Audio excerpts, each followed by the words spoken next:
Hello, আজকের ভিডিওতে সবাইকে স্বাগতম।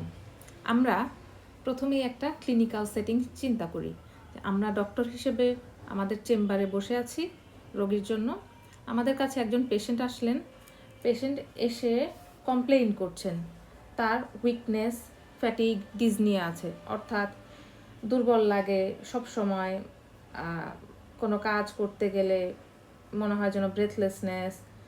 আর আমরা তার দিকে তাকিয়ে দেখলাম যে আমাদের পেশেন্টকে খুব ফ্যাকাশে বা পেল দেখাচ্ছে, তার স্কিন খুব পেল, তার হয়তো মাথা ব্যথা এবং লাইট হেডনেস আছে। তো এই যে সিমটমগুলো একজন রোগী কমপ্লেইন করছে, এই কমপ্লেইনগুলো কিন্তু একটা দিকে ইন্ডিকেট করছে, সেটা হচ্ছে পেশেন্টের হাইপক্সিয়া বা হাইপক্সিক। তো এই হাইপক্সিয়াটা কেন হতে পারে? এটা হওয়ার একটা গুরুত্বপূর্ণ কারণ হলো পেশেন্টের শরীরে যদি রেড ব্লাড সেলের কোনো ডেফিসিয়েন্সি থাকে। অর্থাৎ রেড ব্লাড সেল, লোহিত রক্তকণিকা আমাদের শরীরে অক্সিজেন ক্যারি করে বিভিন্ন জায়গায়। যদি রেড ব্লাড সেল কনসেন্ট্রেশন শরীরে কমে যায়, নর্মালের চেয়ে যদি কম থাকে, তখন বডিতে প্রপারলি অক্সিজেন ডেলিভারি হবে না সেলগুলোতে। তখন এই রেড ব্লাড সেল ডেফিসিয়েন্সির বিভিন্ন সিমটম দেখা দেবে। তা এই যে রেড ব্লাড সেল ডেফিসিয়েন্সি, এই ব্যাপারটাকেই আমরা বলি হচ্ছে অ্যানিমিয়া। অ্যানিমিয়া আমরা তাহলে এটা তো অ্যানিমিয়া, এবং আমরা ক্লিনিক্যালি এটাকে মেজার করার জন্য কিছু প্যারামিটার ব্যবহার করে থাকি। সেই প্যারামিটারগুলো হলো, আমরা পেশেন্টকে একটা প্রথমেই একদম বেসিক টেস্ট হিসেবে একটা সিবিসি বা কমপ্লিট ব্লাড কাউন্ট করতে দেই। সিবিসিতে অনেক কিছু দেখা যায়। একটা গুরুত্বপূর্ণ জিনিস হলো হিমোগ্লোবিন পার্সেন্টেজ, তার কতটুকু হিমোগ্লোবিন আছে, হিমোগ্লোবিন কনসেন্ট্রেশন কেমন। এছাড়াও আছে MCV, MCH, MCHC, WBC count, platelet count. এছাড়াও আরও অনেকগুলো প্যারামিটার থাকে। তো আমাদের অ্যানিমিয়ার ক্ষেত্রে প্রথমেই আমরা দেখব হিমোগ্লোবিন কনসেন্ট্রেশন, এরপরে দেখব এমসিভি, এমসিএইচ, এমসিএইচসি। তাহলে আমরা প্রথমে দেখে নেই যে হিমোগ্লোবিন এই ব্যাপারটা আসলে কি। আমাদের একটা রেড ব্লাড সেল, এই ছবিতে দেখতে পাচ্ছি যে এটা একটা normal red blood cell. Red blood সেলের শেপটা হচ্ছে বাইকনকেভ, অর্থাৎ এই মাঝখানের যে দুই পাশ থেকে মাঝখানের অংশটা এটা কনকেভ থাকে। কনকেভ থাকলে কিছু অ্যাডভান্টেজ পাওয়া যায়। সো এই রেড ব্লাড সেলের ভেতরে কোনো নিউক্লিয়াস নাই, শুধুই আছে সাইটোপ্লাজম। সেই সাইটোপ্লাজমে আছে হিমোগ্লোবিন, হিম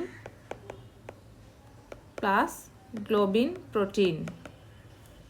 এই হিম এর মধ্যে আছে আয়রন এবং প্রোটোপোরফাইরিন 9।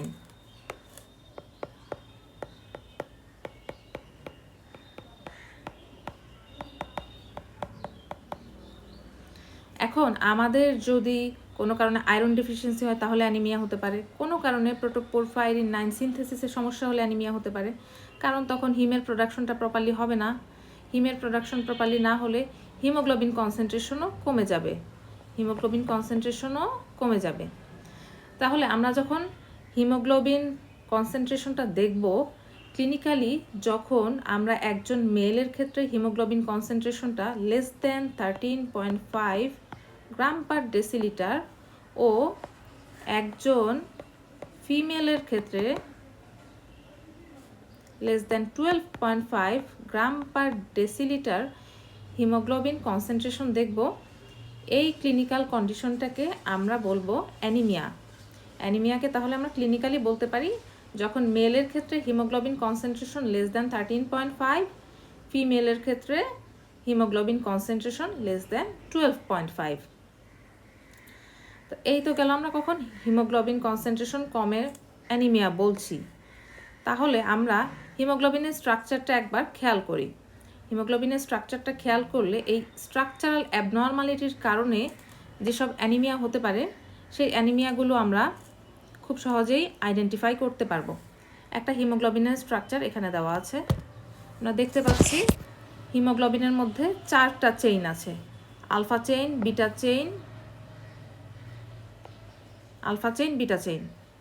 সো এই যে 4টা চেইন, 4টা গ্লোবিন চেইনের মধ্যে 4টা হিম গ্রুপ এবং আয়রন মলিকুল আছে। এই যে একটা হিম গ্রুপ আয়রন মলিকুল, এই যে হিম গ্রুপ, মাঝখানে আয়রন মলিকুল, এই যে আরেকটা হিম গ্রুপ এবং আয়রন মলিকুল, এটা আরেকটা এবং এটা আরেকটা।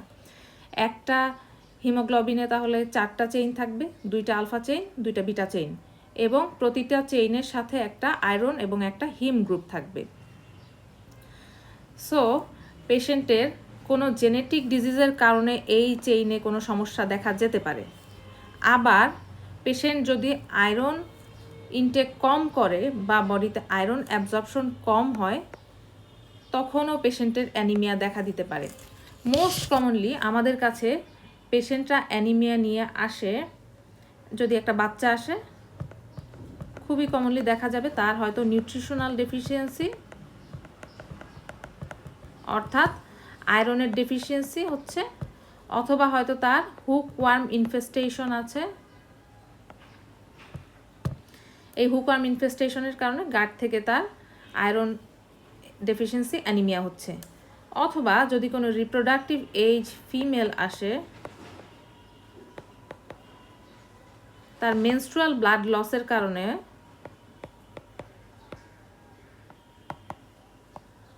অ্যানিমিয়া হতে পারে। আবার যদি কোনো এল্ডারলি মেল আসে, তার অ্যানিমিয়ার পেছনে একটা গুরুত্বপূর্ণ কারণ হচ্ছে সিকেডি, ক্রনিক কিডনি ডিজিজ। আবার তার যদি কোলোরেক্টাল কার্সিনোমা থাকে, সেক্ষেত্রেও এল্ডারলি মেলদের অ্যানিমিয়া হতে পারে। এল্ডারলি মেলদের অ্যানিমিয়া থাকলে এটা অবশ্যই খুবই সিরিয়াসলি ইভালুয়েট করতে হবে, কারণ এল্ডারলি মেলের অ্যানিমিয়ার পেছনে এই 2টা বড় বড় ডিজিজ লুকিয়ে থাকতে পারে। তো এই তো গেল অ্যানিমিয়ার মোস্ট কমন কজ। এছাড়াও আরও অনেক কজ আছে অ্যানিমিয়ার। সো আমরা এখানে আরবিসির একটা নর্মাল মরফোলজি দেখলাম, যে নর্মালি এটা বাইকনকেভ শেপ। এটা কিন্তু নর্মালের চেয়ে অ্যাবনর্মাল শেপেও থাকতে পারে। যেমন এখানে আমি কয়েকটা ছবি অ্যাড করেছি। এই ছবিগুলো ফার্স্ট এইড থেকে নেওয়া। অ্যাকান্থোসাইট, এই যে আমরা দেখতে পাচ্ছি এই সেলটা কেমন, এটা মোটেও বাইকনকেভ না। এই ধরনের সমস্যা দেখা দেয় লিভার ডিজিজ, বেটা লাইপোপ্রোটিনেমিয়া, ভিটামিন ই ডেফিসিয়েন্সি, এসব ক্ষেত্রে। আরও আছে একাইনোসাইটস, ড্যাক্টোসাইটস বা টিয়ার ড্রপ সেল, সিস্টোসাইট বা হেলমেট সেল। এটা হচ্ছে এই যে একটা সিস্টোসাইট বা হেলমেট সেল। মাইক্রোঅ্যাঞ্জিওপ্যাথিক হিমোলাইটিক অ্যানিমিয়ার ক্ষেত্রে যখন ব্লাড ভেসেলের মধ্য দিয়ে আরবিসিগুলো মুভ করতে থাকে, তখন ব্লাড ভেসেলের থ্রম্বোসিস এবং সেই একটা থ্রম্বাসের সাথে যখন আরবিসি এখান থেকে পাস করতে যায়, তখন আরবিসির ড্যামেজ হয়ে এটা এরকম একটা হেলমেটের মতো শেপ ধারণ করে। এছাড়াও বাইট সেল এরকম থাকতে পারে গ্লুকোজ 6-ফসফেট ডিহাইড্রোজিনেজ ডেফিসিয়েন্সিতে। তো এগুলো আমরা যখন এই স্পেসিফিক ডিজিজগুলো পড়ব, তখন এগুলো কিভাবে হচ্ছে সেই মেকানিজম নিয়ে বিস্তারিত আলোচনা করব।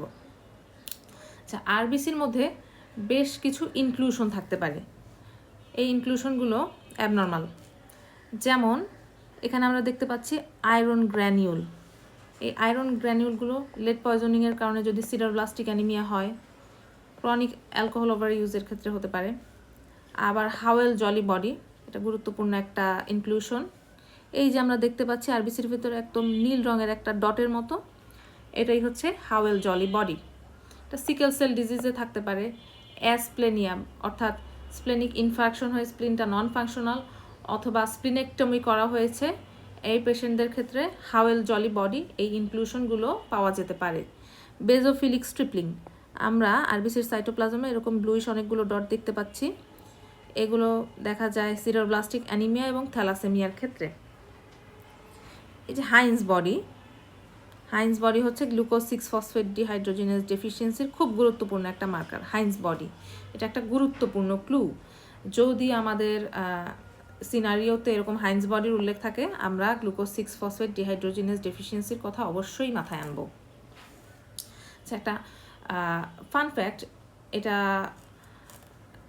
বিভিন্ন রিসার্চ করে দেখা গেছে যে আমরা যারা অতিরিক্ত চা খাই, চায়ে থাকে ট্যানেটস। এই ট্যানেটসগুলো আমাদের আয়রন অ্যাবজর্পশনকে কিছুটা বাধাগ্রস্ত করে। সুতরাং যেসব পেশেন্ট আয়রন ডেফিসিয়েন্সি অ্যানিমিয়াতে আক্রান্ত তাদের ক্ষেত্রে চা খাওয়াটাকে লিমিটেড করার জন্য অ্যাডভাইস করা হয়। এছাড়াও অক্সালেট কন্টেইনিং ফুড যেমন স্পিনাচ বা পালং শাক, বিট, কাঠবাদাম এগুলোতেও আয়রন অ্যাবজর্পশন হ্যাম্পেয়ার্ড হয় এবং আয়রন ডেফিসিয়েন্সি অ্যানিমিয়াটা আরও অ্যাগ্রেভেট করতে পারে।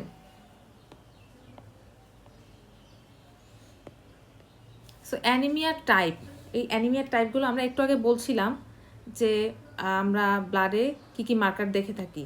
ব্লাডে আমরা দেখে থাকি হচ্ছে একটা হিমোগ্লোবিন পার্সেন্টেজ, সেটা তো আমরা নর্মাল রেঞ্জ পড়েছি 13.5-এর নিচে for mail, less than 12.5 for female. এছাড়াও আমরা দেখি এমসিভি, এমসিএইচ, এমসিএইচসি। তো এই ব্যাপারগুলো কি সেটা আমরা একটু দেখি। এমসিভি, এমসিএইচ, এমসিএইচসি, এই তিনটা মার্কারের মধ্যে সবচেয়ে বেশি লাগে হচ্ছে এমসিভি এই মার্কারটা, এবং এটা দিয়েই আমরা অ্যানিমিয়ার বিভিন্ন ক্লাসিফিকেশন করে থাকি। এমসিভি অর্থ হলো মিন কর্পাসকুলার ভলিউম, অর্থাৎ একটা আরবিসি কর্পাসলের ভলিউম কত সেটাই হলো মিন কর্পাসকুলার ভলিউম। এই ভলিউমের নর্মাল রেঞ্জ হচ্ছে 80 to 100। সো 80 to 100 মানে কি নর্মোসাইটিক বা নর্মাল শেপড, নর্মাল ভলিউম। যদি 80-র নিচে থাকে, 80-র কম থাকে, তখন আমরা বলবো মাইক্রোসাইটিক বা ছোট। আর 100-এর যদি বেশি থাকে তখন আমরা বলবো ম্যাক্রোসাইটিক, ম্যাক্রোসাইটিক অ্যানিমিয়া। তাহলে মিন কর্পাসকুলার ভলিউম অর্থ একটা আরবিসি কর্পাসলের মিন ভলিউমটা কত। এটা যদি 80 to 100-এর মধ্যে থাকে তখন আমরা এটাকে নর্মাল বা নর্মোসাইটিক বলি। 80-র চেয়ে কমে গেলে সেটা মাইক্রোসাইটিক, এবং 100-এর উপরে গেলে তখন আমরা বলি ম্যাক্রোসাইটিক অ্যানিমিয়া। দ্বিতীয় আরেকটা মার্কার মিন কর্পাসকুলার হিমোগ্লোবিন, অর্থাৎ একটা আরবিসি কর্পাসলের ভেতরের হিমোগ্লোবিনের কনসেন্ট্রেশন কত। এটা খুব একটা লাগে না। এমসিএইচসি বা মিন কর্পাসকুলার হিমোগ্লোবিন কনসেন্ট্রেশন, এটা প্রায়ই ব্যবহৃত হয় আমাদের অ্যানিমিয়াগুলোর। যখন আমরা টাইপ করতে যাই তখন এই মার্কারটা কিছু ক্ষেত্রে কাজে লাগে। মিন কর্পাসকুলার হিমোগ্লোবিন কনসেন্ট্রেশনটা হলো একটা নির্দিষ্ট ডেসিলিটারে আমাদের, একটা নির্দিষ্ট ডেসিলিটার অফ ব্লাডে আমাদের কত গ্রাম হিমোগ্লোবিন আছে। এখানে একটা নির্দিষ্ট ডেসিলিটার, 1 ডেসিলিটারে আমাদের অনেকগুলো আরবিসি থাকতে পারে, সেই আরবিসিতে হিমোগ্লোবিনও আছে। সো এটা অ্যাভারেজ একটা ভ্যালু, মিন কর্পাসকুলার হিমোগ্লোবিন কনসেন্ট্রেশন গ্রাম পার ডেসিলিটার। প্রতি ডেসিলিটারে কত গ্রাম হিমোগ্লোবিন আছে, এটাই হলো আমাদের মিন কর্পাসকুলার হিমোগ্লোবিন কনসেন্ট্রেশন। তো এখানে আমরা মোটামুটি হিমোগ্লোবিনের স্ট্রাকচার পড়ে ফেলেছি। সো রেফারেন্স বুক হিসেবে আমি ব্যবহার করছি এখানে প্যাথোমা বইটি।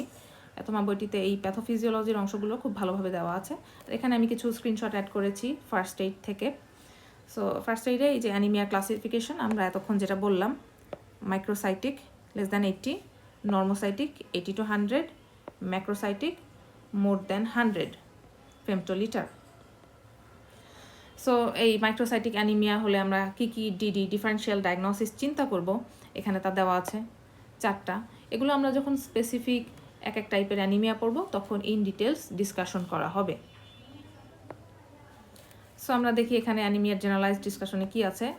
এটাই আছে যে পেশেন্ট হাইপক্সিয়ার সাইন সিমটম নিয়ে প্রেজেন্ট করবে, উইকনেস, ফ্যাটিক, পেল কনজাংটিভা, হেডেক, লাইট হেডনেস, অ্যাঞ্জাইনা, যদি তার প্রি এক্সিস্টিং করোনারি ডিজিজ থাকে।